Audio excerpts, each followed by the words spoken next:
Seorang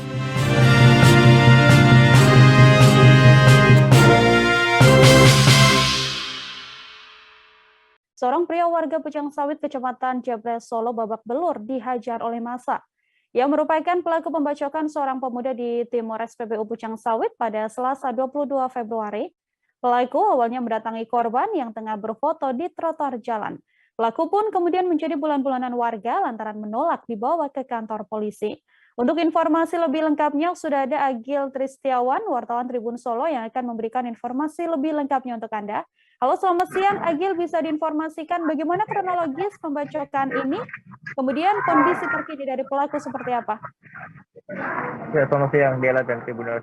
Bahwasanya kasus pembacokan terjadi di Jalan Insinyur Juanda, yang tepatnya di Pucang Sawit, Kecamatan Jebres, Kota Solo. Kejadian ini terjadi pada hari Selasa sekitar pukul 2 pagi, yang mana korbannya berinisial BA, 25 tahun, warga Kabupaten Karanganyar. Setelah itu korban dan dua orang temannya tengah nongkrong di sekitar Jalan Juanda. Lalu datanglah seorang pelaku berinisial CN, 35 tahun, datang dari sebuah gudang dan menghampiri ketiga pemuda tersebut. Pelaku sendiri menanyakan kenapa ketiga pemuda tersebut datang nongkrong-nongkrong di lokasi tersebut, namun belum sempat dijawab oleh korban. Pelaku kemudian mengeluarkan senjata berupa celurit dan membuat ketiga korban berlari. Namun sayangnya salah satu dari ketiga pemuda tersebut berinisial BA terpleset dan menjadi bulan-bulanan para pelaku.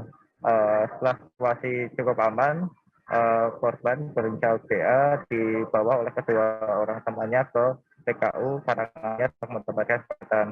Sementara itu untuk pelaku sendiri yang ditangkap oleh warga menjadi sasaran massa karena dirinya menolak untuk dibawa ke kantor polisi. Nila.